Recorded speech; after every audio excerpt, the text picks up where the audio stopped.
जय माता दी। आप सभी पर माँ भगवती की कृपा सदा बनी रहे।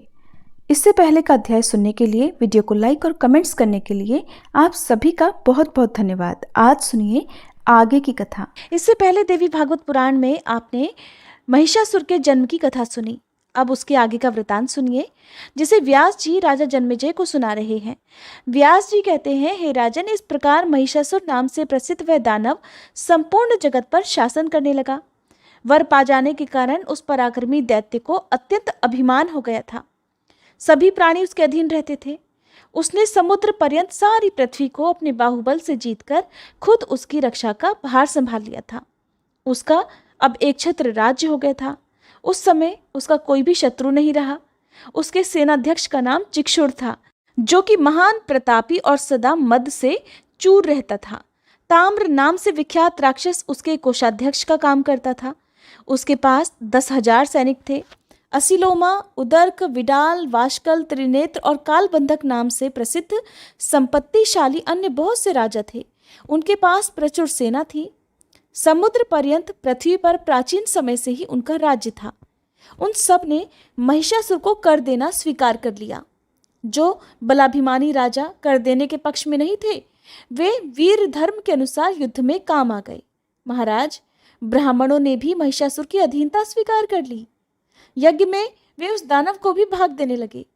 अखिल भूमंडल में महिषासुर का एक छत्र राज्य होने लगा। वरदान के अभिमान में चूर होकर उसने स्वर्ग पर विजय पाने का निश्चय किया। फिर तो उस दानवराज ने एक दूत को देवराज इंद्र के पास जाने की आज्ञा ही दे दी। उसने शीघ्र ही संदेशवाहक दूत को पहले अपने पास बुलाया और उससे कहा कि वीर, तुम्हारा व्यवहार बहुत शुद्ध है। महाबाहो, आज तुम्हें ये दूत का काम करना होगा। तुम निडर होकर स्वर्ग में इंद्र के पास जाओ और उससे मेरा ये संदेश कह दो। जाकर उससे कहना कि देवराज इंद्र स्वर्ग छोड़कर जहां भी जी चाहे अभी चले जाओ, और अगर रहना है तो महामना महिषासुर के सेवक बनकर रह सकते हो। शचीपते, अगर तुम महाराज महिषासुर के शरणागत हो गए तो वे अवश्य तुम्हारी रक्षा करेंगे। इसलिए अच्छा है कि तुम उनकी शरण में चले जाओ। यदि तुम्हें ये बात अस्वीकार हो तो शीघ्र ही युद्ध करने के लिए हाथों में वज्र उठा लो। बलसूदन, तुम पहले भी परास्त हो चुके हो। तुम्हारा पुरुषार्थ मुझे पता है। तुम्हारी शक्ति भी मुझसे छुपी नहीं है। युद्ध करो या फिर जहां तुम्हारा मन माने वहां तुरंत ही चले जाओ। ऐसी आज्ञा पाकर दूत ने इंद्र के पास जाकर महिषासुर का संदेश उन्हें सुना दिया। व्यास जी कहते हैं, महाराज, उस अवसर पर दूत की बात सुनकर इंद्र की क्रोधाग्नि भभक उठी। फिर संभलकर मुस्कुराते हुए उन्होंने अपना संदेश दूत के सामने व्यक्त करना आरंभ कर दिया। उन्होंने दूत से कहा, अरे प्रचंड मूर्ख, क्या मैं तुझे नहीं जानता, जो तू अभिमान में चूर होकर यूं अनाप शनाप बक रहा है? तेरे स्वामी को यह अभिमान का रोग हो गया है, इसलिए मैं उसका चिकित्सा अवश्य करूंगा। फिर ऐसी व्यवस्था की जाएगी कि उसकी जड़ ही कट जाए। दूत, तू जा, और मैं जो कुछ कहूं जाकर अपने स्वामी से कह दे। सदाचारी पुरुष दूतों पर कभी हाथ नहीं उठाते, इसलिए मैं तुझे छोड़ देता हूं। उससे कहना, अरे भैंस के बच्चे, अगर तुझे युद्ध करने की इच्छा हो तो अभी सामने आ जा। अरे घोड़ों के दुश्मन, तेरा बल मुझे पता है। तेरी जड़ आकृति है, घास खाकर तो तू रहता है। तेरे सींगों का मैं सुदृढ़ धनुष बनाऊंगा। तेरे सींगों में कुछ बल जरूर है, और मैं जानता हूं इसी कारण से तुझे अभिमान हो गया है। मैं तेरे उन दोनों सींगों को तोड़कर तेरा बल नष्ट कर दूंगा। नीच महिष, मैं तेरे उन सींगों को ही काट लूंगा और तेरा वह सारा बल तुझसे छीन लूंगा, जिस कारण तू पूरा अभिमानी बन बैठा है। सींग से मारने में ही तू कुशल है, न कि मोर्चे पर हथियार चलाने में। व्यास जी कहते हैं, इस प्रकार देवराज इंद्र के कहने पर वह दूत तुरंत ही वहां से चल दिया और वह महाअभिमानी महिषासुर के पास गया। प्रणाम करके उससे कहने लगा, राजन, देवराज इंद्र पूर्ण स्वतंत्र है। उसके पास देवताओं की विशाल सेना है। खुद को वह महान बलशाली समझता है। आपको तो वह कुछ भी नहीं गिनता। उस मूर्ख की कही बातें मैं किस प्रकार बदलकर आपसे कहूँ, क्योंकि एक सेवक का कर्तव्य होता है कि वो स्वामी के सामने प्रेस सत्य कहे। महाराज, कल्याणकामी दूत को चाहिए कि स्वामी के मुख पर सत्य और प्रिय बोले, परंतु मैं अगर केवल प्रिय ही बोलता हूँ तो वह असत्य होने से आपका कार्य सिद्ध होने में बाधा पड़ेगी और कल्याणकामी दूत को कभी कठोर वचन भी नहीं कहने चाहिए, इसलिए मैं वैसी बात भी नहीं कह सकता। प्रभु, ठीक ही है, शत्रु के मुख से तो विषतुल्य वचन ही निकलते हैं, पर वैसी बातें सेवक के मुख से भला कैसे निकल सकती है? राजन, इस समय इंद्र ने जिस प्रकार के घृणित वचन कहे हैं, वैसे वचन मेरी जीभ से कभी नहीं निकल सकते। व्यास जी कहते हैं, दूत की बात में रहस्य छुपा हुआ था। उसे सुनकर महिषासुर का सर्वांग अत्यंत क्रोध से तमतमा उठा, उसकी आंखें लाल हो गईं। वह दैत्यों को बुलाकर उनसे कहने लगा, महाभाग दैत्यों, वह देवराज युद्ध करना चाहता है। तुम लोग भलीभांति बल प्रयोग करके उस नीच शत्रु को परास्त कर दो। मेरे सामने दूसरा कौन शूरवीर कहला सकता है? इंद्र जैसे करोड़ों वीर हो तब भी मुझे कोई परवाह नहीं। फिर इस अकेले इंद्र से मुझे क्या डर है? आज मैं उसे किसी भी प्रकार जीवित नहीं छोड़ूंगा। जो शांत रहते हैं उन्हीं के प्रति वह शूरवीर कहलाता है। क्षीणकाय तपस्वी लोग ही उसे अधिक बलवान मानते हैं। अप्सराएं उसकी सहायिका हैं। उन्हीं का बल पाकर वह नीच सदा तपस्या में विघ्न उपस्थित करता रहता है। अवसर पाकर प्रहार कर देना उसका स्वभाव बन गया है, और वो तो बड़ा ही विश्वासघाती है। ये वही छली इंद्र है जिसने नमुची को मार डाला था। पहले तो नमुची के साथ विवाद छिड़ जाने पर भयभीत होकर संधि करने में राजी हो गया। उसने तरह तरह की प्रतिज्ञाएं कर ली, बाद में कपट करके उसे ही मार डाला। और वह जालसाज विष्णु, वो तो कपट शास्त्र का पारंगत विद्वान ही है। जब इच्छा होती है तरह तरह के रूप धारण कर लेता है। बल भी है और दंभ करने की सारी कलाएं भी उसे पता है। दानवो, जिसने सुअर का रूप धारण करके हिरण्याक्ष को तथा नरसिंह का वेश बनाकर हिरण्यकशिपु को मार डाला, उस विष्णु की भी मैं अधीनता कभी स्वीकार नहीं कर सकता। मुझे तो विश्वास ही नहीं होता कि देवताओं में भी कोई है जो मेरे सामने ठहर सके। विष्णु अथवा महान बलशाली इंद्र मेरा भला क्या कर सकेंगे? मैं युद्ध में खड़ा हो जाऊंगा तब शंकर भी मेरा सामना करने में समर्थ नहीं हो सकेंगे, और इंद्र को हराकर मैं तो स्वर्ग छीन ही लूंगा। वरुण, यमराज, कुबेर, अग्नि, चंद्रमा और सूर्य, ये सभी मुझसे परास्त हो जाएंगे, इसलिए हम सब दानव ही यज्ञ में भाग पाएंगे। हमें सोमरस पीने का अधिकार प्राप्त हो जाएगा। देवताओं के समाज को कुचलकर मैं दानवों के साथ सुखपूर्वक विचरूंगा। दानवों, मुझे तो अब ब्रह्मा जी से वर भी मिल चुका है, इसलिए देवताओं से मैं बिल्कुल नहीं डरता। पुरुष मात्र मुझे मारने में असमर्थ हैं, फिर स्त्री बेचारी क्या कर सकेगी? शीघ्रगामी दूतों, तुम्हारा परम कर्तव्य है पाताल और पर्वत आदि विचित्र स्थानों में प्रधान प्रधान दानवों को बुला लाओ और उन्हें मेरी सेना का अध्यक्ष बना दो। दानवों, संपूर्ण देवताओं को जीतने के लिए मैं अकेला ही पर्याप्त हूँ, फिर भी इस देवासुर संग्राम में आप सबका भी गौरव बढ़ जाए, इसलिए मैं आप सभी लोगों को भी सम्मिलित करता हूँ। निश्चय ही मैं सींगों और खुरों से देवताओं के प्राण हर लूंगा। वरदान के प्रभाव से मुझे देवताओं का रत्ती भर भी भय नहीं है। देवताओं, दानवों और मनुष्यों से अवध्य होने का वरदान मुझे प्राप्त है ही, इसलिए आज आप लोग स्वर्गलोक पर विजय प्राप्त करने के लिए तैयार हो जाओ। दैत्यों, स्वर्ग पर अधिकार प्राप्त करके मैं नंदन वन में विहार करूंगा। मेरे इस प्रयास से तुम्हें भी पारिजात के फूल सूंघने को मिलेंगे। देवांगनाएं तुम्हारी सेवा करेंगी। कामधेनु गऊ का दूध पीने को मिलेगा। अमृत पीकर तुम लोग भी आनंद का अनुभव करोगे। दिव्य गंधर्व नाच और गाकर तुम्हारे मन को प्रसन्न करेंगे। उर्वशी, मेनका, रंभा, घृताची, तिलोत्तमा, महासेना, मदोत्कटा, ये सारी अप्सराएं नाचने और गाने में परम प्रवीण हैं। वे अनेक प्रकार की मदिराओं का सेवन करके तुम सब लोगों के मन को अत्यंत प्रसन्न करेंगी। इसलिए देवताओं के साथ संग्राम करने के लिए स्वर्गलोक में चलना सबको सम्मत हो तो आज ही सभी तैयार हो जाओ। पहले मांगलिक कृत्य कर लेने चाहिए। सबकी सुरक्षा के लिए अपने परम गुरु मुनिवर शुक्राचार्य जी को बुलाकर भली भांति उनका स्वागत करें और उन्हें यज्ञ में नियुक्त कर दें। व्यास जी कहते हैं, राजन, महिषासुर की बुद्धि सदा पाप कर्म में लीन रहती थी। दैत्यों को ऐसा आदेश देकर वह तो तुरंत अपने महल में चला गया। उस समय उसके मुख पर प्रसन्नता के चिन्ह झलक रहे थे। व्यास जी कहते हैं, इसके बाद दूत के चले जाने पर देवराज इंद्र ने भी यमराज, पवनदेव, कुबेर, वरुण आदि देवताओं को बुलाकर उनसे कहा, हे देवताओं, महिषासुर नाम से प्रसिद्ध महान प्रतापी दानव इस समय दैत्यों का राजा है। उसके पिता का नाम रंभ था। वरदान मिल जाने से वह सदा अभिमान में चूर रहता है। उसे सैकड़ों प्रकार की माया ज्ञात है। देवताओं, आज उसका दूत मेरे पास आया था। उस लोभी महिषासुर ने स्वर्ग को छीनने की इच्छा से दूत को यहाँ पर भेजा था। उस दूत ने मुझसे ये बातें कही हैं कि शक्र, तुम देव सदन छोड़ दो, तुम्हारी जहां इच्छा हो तुम्हें चले जाना चाहिए, या फिर महिषासुर नाम के दानवराज बड़े विदिष्ट व्यक्ति हैं, उनकी सेवा स्वीकार कर लो। वे बड़े दयालु राजा हैं, तुम्हारे भरण पोषण की उचित व्यवस्था कर देंगे, और जो उनकी परिचर्या में लगे रहते हैं उन पर वे कभी क्रोध भी नहीं करते। या अगर ये बातें स्वीकार ना हो तो खुद युद्ध करने के लिए सेना की तैयारी में लग जाओ।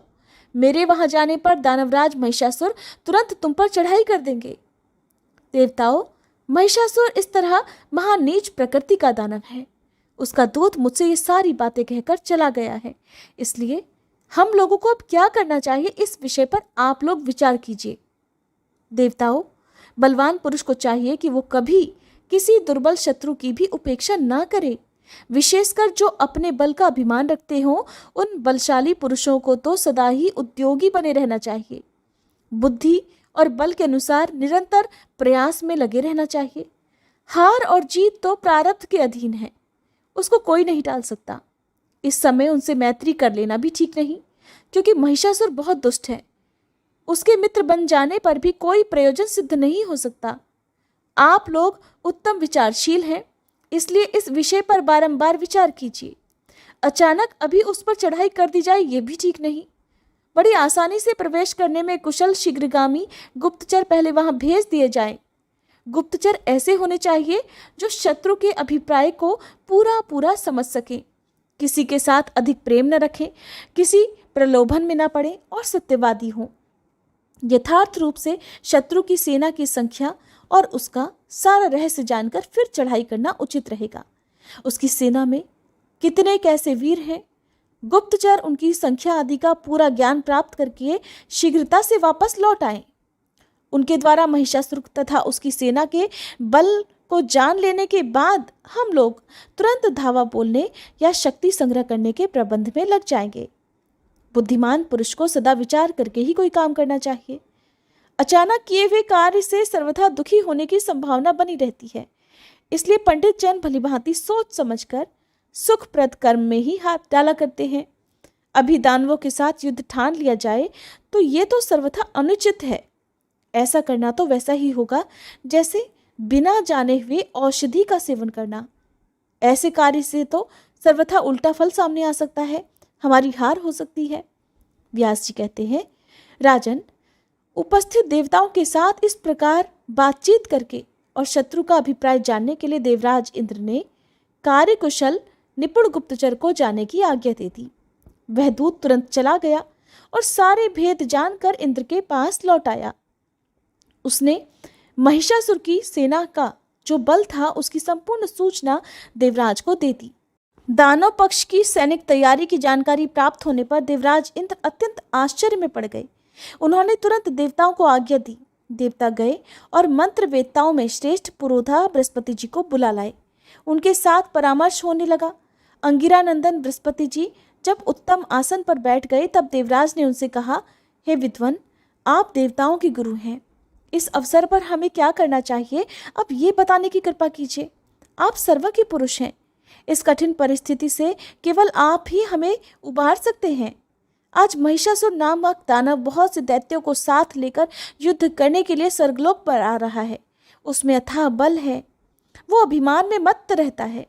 आप मंत्रज्ञ पुरुष हैं, इस अवसर पर कोई ऐसा कार्य कीजिए जिससे उसकी शक्ति कुंठित हो जाए। जैसे दानवों के पक्ष में शुक्राचार्य हैं, वैसे ही हमारे पक्ष के विघ्न शांत करने वाले आप हैं। आप सर्वदा श्रेष्ठ सहमति दिया करते हैं। व्यास जी कहते हैं, देवराज इंद्र की बात सुनकर बृहस्पति जी उनसे कहने लगे, मन में खूब सोच समझकर किसी भी कार्य में तत्पर होना उनका स्वाभाविक गुण था। बृहस्पति जी बोले, देवराज, शांत रहो, इस समय धैर्य रखना परम आवश्यक है। दुख की घड़ी सामने आने पर तुरंत धैर्य कभी नहीं छोड़ देना चाहिए। देवेंद्र, हार और जीत तो सदा ही दैव पर निर्भर है, इसलिए बुद्धिमान पुरुष का कर्तव्य है कि सदा ही धैर्य का आश्रय लेकर अपने स्थान से विचलित ना हो। देवराज, होनी तो होकर ही रहती है, इस बात पर पूरी आस्था रखनी चाहिए। हाँ, मनुष्य अपनी शक्ति के अनुसार उद्यम करने में सर्वथा तत्पर रहे। वीतराग मुनिगण भी तो मुक्ति पाने के लिए निरंतर उद्यमशील रहते हैं, तपस्या में लीन रहते हैं। इसलिए निर्धारित नीति के अनुसार सदा ही कार्य में लगे रहना परम आवश्यक है। सुख मिले या ना मिले इस विषय में चिंता की कोई आवश्यकता नहीं, क्योंकि सुख और दुख तो दैव पर ही निर्भर है। कभी कभी बिना पुरुषार्थ किए भी किसी कार्य में सफलता मिल जाती है, किंतु इस बात को लक्ष्य करके अंधे और पंगु की तरह अकर्मण्य होकर पड़े रहना, अर्थात बिना कर्म किए पड़े रहना, बिल्कुल भी उचित नहीं। हाँ, अगर पुरुषार्थ करने पर सिद्धि ना मिल सके तो इसमें वह बिल्कुल निर्दोष है। व्यास जी कहते हैं, देवगुरु बृहस्पति का कथन सुनकर देवराज इंद्र ने उनसे फिर से कहा कि मैं महिषासुर को मारने के लिए युद्ध की तैयारी अवश्य करूंगा, क्योंकि निरधम हो जाने पर राज्य, सुख और यश इनका मिलना असंभव है। मुनिवर, प्रयास करने से ही मेरे द्वारा वृत्तासुर और नमुची काल के ग्रास बनाए गए। इसी प्रकार मैं इस महिषासुर को भी मार डालूंगा। आप देवगुरु बृहस्पति का तथा श्रेष्ठ आयुध वज्र का बल मुझे प्राप्त है। भगवान विष्णु तथा उमापति शंकर जी भी अवश्य मेरी सहायता करेंगे। मुनिवर, सम्मान प्रदान करना और दूसरे का कार्य साधना आपका स्वभाव ही है। मैं सैनिकों को लेकर महिषासुर पर चढ़ाई करने के लिए बिल्कुल तैयार हूँ। आप मेरे कल्याण के लिए रक्षोम्न मंत्र का जप करने की कृपा करें। व्यास जी कहते हैं, इस प्रकार देवराज इंद्र के कहने पर बृहस्पति जी हंसकर उनसे कहने लगे, देवराज, इस अवसर पर मैं न तो तुम्हें जाने की प्रेरणा ही दे सकता हूँ, न ही रोक सकता हूँ, क्योंकि युद्ध करने वाले की हार और जीत बिल्कुल अनिश्चित रहती है। शचीपते, होनहार के विषय में तुम्हारा किंचित मात्र भी दोष नहीं है। सुख या दुख पहले से ही निश्चित हो चुके हैं, इसलिए इनका सामना आ जाना अनिवार्य है। फिर भी बुद्धिमान पुरुषों को निरंतर यत्नशील बने रहना चाहिए। कार्य सिद्ध होना या ना होना तो सदा दैव के अधीन है। व्यास जी कहते हैं, शचीपति इंद्र बृहस्पति जी के सार गर्भित सत्य वचन सुनकर ब्रह्मा जी की शरण में गए और उन्हें प्रणाम करके बोले, पितामह, आप संपूर्ण देवताओं के अध्यक्ष हैं। इस समय महिषासुर नामक दैत्य स्वर्ग पर अधिकार प्राप्त करने के लिए अपने सैनिक बल का विपुल संग्रह करने के लिए अथक प्रयास कर रहा है। अन्य जितने भी दानव हैं, सबके सब महिषासुर की सेना में शामिल हो गए हैं। वे सभी युद्ध करने के लिए तत्पर, महान पराक्रमी और युद्ध की कला के विशेषज्ञ हैं। महाप्राज्ञ, महिषासुर के भय से अत्यंत घबराकर अब मैं आपकी शरण में आया हूँ। आपसे तो कोई भी बात छुपी नहीं है, इसलिए आप मेरी सहायता करने की कृपा कीजिए। ब्रह्मा जी कहने लगे, इस समय हम सब लोग कैलाश पर्वत पर चलते हैं। भगवान शंकर और अपार बलशाली श्री विष्णु को अगुआ बनाकर युद्ध का कार्यक्रम निश्चित किया जाए। सभी देवताओं के साथ बैठकर देश और काल के संबंध में भली भांति विचार करके फिर युद्ध करना उचित रहेगा। मूर्खतावश बलाबल का विचार किए बिना ही सहसा कार्य करने वाले मनुष्य का पतन हो जाता है। व्यास जी कहते हैं, देवराज इंद्र ने ब्रह्मा जी की बात सुनकर उन्हें अपना अग्रणी बनाया और लोकपालों को साथ लेकर वे कैलाश पर्वत के लिए चल पड़े। वहां पहुंचकर वैदिक मंत्रों के द्वारा वे भगवान महेश्वर की स्तुति करने लगे। व्यास जी कहते हैं कि देवराज इंद्र ने ब्रह्मा जी की बात सुनकर उन्हें अपना अग्रणी बनाया और लोकपालों को साथ लेकर वे कैलाश के लिए चल पड़े। वहां पहुंचकर वैदिक मंत्रों के द्वारा वे भगवान महेश्वर की स्तुति करने लगे। शंकर जी के प्रसन्न हो जाने पर उन्हें अपना अग्रगामी बनाकर सबने श्री विष्णु लोक के लिए प्रस्थान किया। बैकुंठ में पहुंचकर स्तुति करने के बाद देवाधिदेव भगवान श्री हरि से अपने आने का उद्देश्य बतलाया और कहा, हे प्रभु, वर पा जाने के कारण महिषासुर में असीम अभिमान आ गया है। उसके महान भय से मैं व्याकुल हो रहा हूँ। देवराज इंद्र के भय की बात सुनकर भगवान विष्णु ने उपस्थित श्री ब्रह्मादि देवताओं से कहा कि हम लोगों का महिषासुर के साथ दुर्जय संग्राम हो और उसमें वह दानव काम आ जाए। व्यास जी कहते हैं, ऐसा कार्यक्रम निश्चित करके श्री ब्रह्मा, विष्णु और शंकर जी प्रभृति सभी प्रधान देवता अपने अपने वाहनों पर सवार होकर युद्ध के लिए चल पड़े। ब्रह्मा जी हंस पर बैठे, भगवान विष्णु के वाहन गरुड़ हुए, शंकर जी वृषभ पर सवार हुए, देवराज इंद्र ने ऐरावत हाथी की पीठ पर आसन जमा लिया, स्वामी कार्तिकेय जी मोर पर चढ़े और यमराज ने भैंस की सवारी की। अपने सैनिक बल को संभालकर जैसे ही ये सभी देवता आगे बढ़े कि तुरंत महिषासुर के द्वारा सुरक्षित मदोन्मत्त दानवी सेना सामने मिल गई। फिर तो वहीं देवताओं और दानवों की सेना में भयंकर युद्ध आरंभ हो गया। तरह तरह के भयंकर अस्त्र शस्त्र लेकर वे परस्पर एक दूसरे को मारने काटने लगे। महिषासुर के सेनाध्यक्ष महाबली चिक्षुर ने हाथी पर बैठकर 5 बाणों से इंद्र को मारा। देवराज भी तुरंत उसके प्रतिकार में लग गए। उन्होंने अपने बाणों से चिक्षुर के बाण काट डाले, साथ ही अर्धचंद्र संज्ञक बाण से उसकी छाती में भी चोट पहुंचाई। उस बाण से व्यथित हो जाने के कारण महिषासुर का सेनानायक चिक्षुर हाथी पर बैठे बैठे ही मूर्छित हो गया। इसके बाद देवराज इंद्र ने हाथी की सूंड पर वज्र से प्रहार किया। वज्र लगते ही हाथी की सूंड कट गई और उसके प्राण पखेरु उड़ गए। उसकी सेना में भगदड़ मच गई। ये देखकर दानवराज महिषासुर क्रोध से तमतमा उठा। उसने विडाल नामक पराक्रमी दानव से कहा, महाबाहो, तुम बड़े शूरवीर हो। इंद्र को अपने बल का अभिमान हो गया है। तुम जाओ और उसे परास्त कर दो। वरुण प्रभृति अन्य जितने भी देवता हैं उन्हें मारकर मेरे पास लौट कर आना। व्यास जी कहते हैं, विडाल असीम बलशाली और वीर था। महिषासुर की बात सुनकर वह मतवाले हाथी पर सवार हुआ और देवराज इंद्र के साथ युद्ध करने चल दिया। उसे आते हुए देखकर देवराज इंद्र ने विषधर सर्प की तुलना करने वाले बाणों से विडाल पर प्रहार करना शुरू कर दिया। विडाल ने भी तुरंत अपने धनुष से छूटे हुए बाणों द्वारा इंद्र के बाण काट डाले, साथ ही 50 बाणों से इंद्र को चोट पहुंचाई। जिस प्रकार विडाल के प्रयास से देवराज के बाण कट गए थे, वैसे ही उन्होंने भी उसके बाण काट गिराए। इसके बाद देवराज इंद्र ने सर्प समान तीखे बाणों से क्रोधपूर्वक विडाल को मारना आरंभ कर दिया। उस दानव ने इस बार भी अपने धनुष से छूटे हुए बाणों से देवराज के बाणों को काट दिया।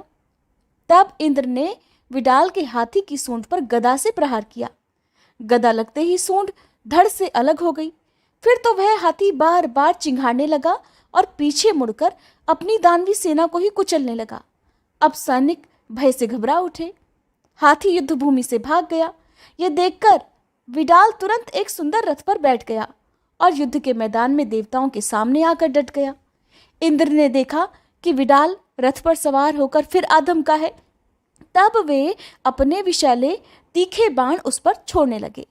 महाबली विडाल ने भी लगातार बाण वर्षा आरंभ कर दी। इस प्रकार देवराज इंद्र और विडाल दोनों का महाभयंकर युद्ध होने लगा। वे दोनों अपने अपने पक्ष की विजय चाहते थे। उस समय क्रोध के कारण इंद्र की इंद्रियां विचलित हो उठी थी। उन्होंने विडाल को विशेष बलवान देखकर जयंत को अपना अग्रणी बनाया और वे दानव के साथ लड़ने लगे। जयंत ने अपने चमकीले 5 बाण धनुष पर चढ़ाकर बलपूर्वक खींचे और उनसे मतवाले विडाल की छाती में गहरी चोट पहुंचाई। बाणों के लगते ही विडाल गिरने लगा। इतने में ही उसके सारथी ने उसे रथ पर संभाल लिया और तुरंत रथ लेकर वह युद्धभूमि से बाहर निकल गया। विडाल के मूर्छित होकर युद्ध के मैदान से चले जाने पर देवसेना में विजय घोषणा आरंभ हो गई। विजय की दुंदुभियां बजने लगी। देवताओं के मुख से निकली हुई विजय घोषणा सुनकर महिषासुर का क्रोध फिर से उमड़ आया। उसी क्षण शत्रु के अभिमान को चूर्ण करने वाले ताम्र नामक दानव को उसने भेजा। आज्ञा पाकर ताम्र बहुत से सैनिकों के साथ युद्ध के मैदान में आया और इस प्रकार बाण बरसाने लगा मानो मेघ समुद्र में जल उड़ेल रहा हो। उस समय वरुण पाश लेकर तथा यमराज दंड हाथ में लिए हुए भैंसे पर सवार होकर दानवी सेना पर टूट पड़े। फिर तो देवता और दानव दोनों में रोमांचकारी युद्ध छिड़ गया। यमराज के द्वारा फेंके हुए दंड से महाबाहु ताम्र घायल हो गया। फिर भी युद्ध भूमि से उसके पैर एक कदम भी पीछे नहीं हटे। युद्ध मैदान में डटे रहकर ही उसने बड़ी तेजी से धनुष खींचा और तीखे बाणों का प्रयोग करके इंद्र आदि देवताओं को मारना आरंभ कर दिया। देखकर देवताओं को भी असीम क्रोध हो आया। वे अपने दिव्य बाणों से दानवों को मारने और ठहरो ठहरो कहकर गरजने लगे। उनकी मार पड़ने पर युद्धभूमि में ताम्र मूर्छित हो गया। अब तो दानव सैनिक बड़े जोर जोर से हाहाकार मचाने लगे। भय से उन सब का हृदय थर्रा उठा। व्यास जी कहते हैं, ताम्र नामक दैत्य के मूर्छित हो जाने पर महिषासुर ने कुपित होकर विशाल गदा उठाई और वह खुद देवताओं पर टूट पड़ा। देवताओं ठहरो, तुम सब लोगों को आज मैं गदा से चूर्ण किए देता हूँ। तुम सदा से ही निर्बल हो। जहाँ कहीं भी इच्छानुसार बलि खा लेना तुम्हारा स्वाभाविक काम है। ऐसा कहकर अभिमान से चूर रहने वाला महिषासुर देवराज इंद्र के पास पहुंच गया। देवराज इंद्र ऐरावत हाथी पर बैठे हुए थे। महाबाहु महिषासुर ने उनके कंधे पर गदा से चोट पहुंचाई। इंद्र भी सावधान थे। उन्होंने अपने भयंकर वज्र से दानव की गदा तुरंत काट डाली। फिर महिषासुर को मारने के लिए बड़ी तेजी से वे आगे बढ़े। महिषासुर भी कम नहीं था। उसने तुरंत चमचमाती हुई तलवार हाथ में ले ली। महान पराक्रमी इंद्र अब सामने पहुंच चुके थे। आगे बढ़कर उस दैत्य ने उन पर तलवार चलाना आरंभ कर दिया।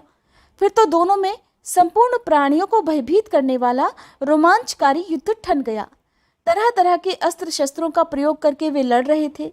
उस समय शंबरासुर ने एक ऐसी माया का आविष्कार कर लिया था जिसमें संपूर्ण जगत को नष्ट कर देने की शक्ति थी तथा मुनि भी जिसके चक्कर में पड़ जाते थे। महिषासुर ने बड़ी तेजी से उसी माया का प्रयोग किया। उस विचित्र माया के प्रभाव से वहां एक ही साथ करोड़ों महिषासुर प्रकट हो गए। रूप और पराक्रम में सभी एक समान दिखाई देते थे। सबकी भुजाएं आयुधों से सुसज्जित थीं और वे देवताओं की सेना पर प्रहार कर रहे थे। ऐसी स्थिति में दैत्य द्वारा रची गई उस मोहकारी माया की भीषण रचना देखकर इंद्र के मन में भय के कारण अत्यंत घबराहट हो गई। वरुण, कुबेर, यमराज, अग्नि, सूर्य और चंद्रमा, इन सब के मन में भी महान त्रास छा गया। अपनी विचार शक्ति खोकर ये सभी देवता युद्ध के मैदान से भाग चले। तब उन्होंने दूर जाकर श्री ब्रह्मा, विष्णु और शंकर जी का चिंतन किया। स्मरण करते ही वे तुरंत ही देवताओं के पास आ गए। हंस, गरुड़ और बलिवर्द पर वे बैठे हुए थे। देवताओं की रक्षा करने के लिए उन्होंने अपने हाथों में श्रेष्ठ आयुध ले रखे थे।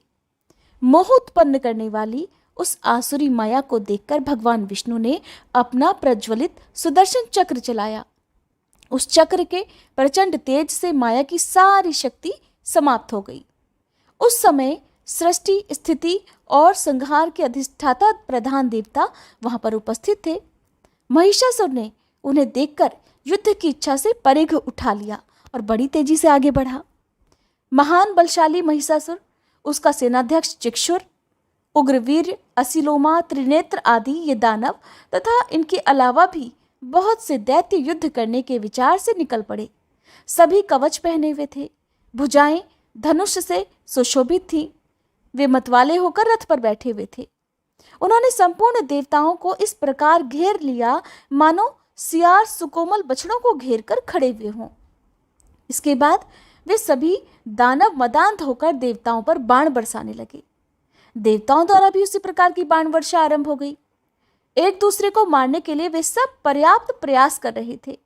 इसके बाद भगवान विष्णु के तथा शंकर जी के साथ महिषासुर तथा उसके पक्ष के दानवों का भयंकर युद्ध हुआ और कुछ समय के बाद सर्व के भगवान विष्णु, शंकर जी तथा ब्रह्मा जी अपने अपने लोकों को लौट गए। महाबली इंद्र हाथ में वज्र लेकर युद्ध के मैदान में डटे हुए थे। वरुण हाथ में शक्ति लेकर युद्ध में देवराज का साथ दे रहे थे। यमराज भी दंड लेकर युद्ध करने में लगे रहे। फिर कुबेर स्वच्छंदता पूर्वक युद्ध के लिए प्रयत्नशील बन गए। अग्निदेव ने शक्ति लेकर युद्ध में सहयोग देना आरंभ कर दिया। युद्ध करने के लिए उनके मन में निश्चित विचार हो गया था। नक्षत्रों के नायक चंद्रमा और भगवान सूर्य एक साथ पधारे। दोनों एक साथ होकर युद्ध करने के लिए खड़े हो गए। दैत्यवर महिषासुर को देखकर लड़ने के लिए वे मन में पक्की धारणा कर चुके थे। इतने में ही दानवी सेना सामने पहुंच गई।